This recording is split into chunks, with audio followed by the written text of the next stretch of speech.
annabi sallallahu alaihi wasallam ya nemi tsarin Allah ta hanyoyi kashi biyu.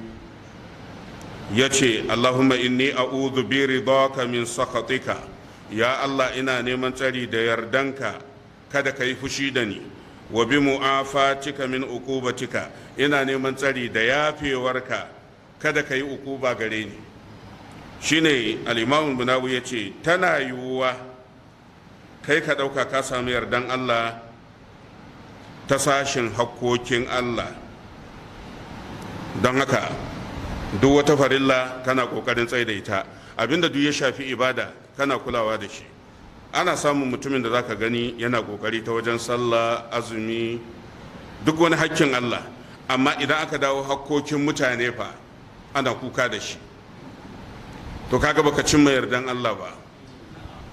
Shi yasa annabi ya nuna idan kai kokarin samun yardan Allah, ka yi ƙoƙarin kuma samun yardan bayin Allah.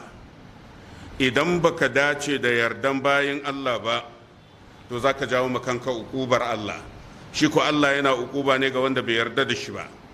Shi yasa sai ya haɗa su, ina neman tsari da yardanka game da fushinka. Kaga kenan Allah ka taimake ni in iya ibada da gaskanta hukuncinka da yarda da kai.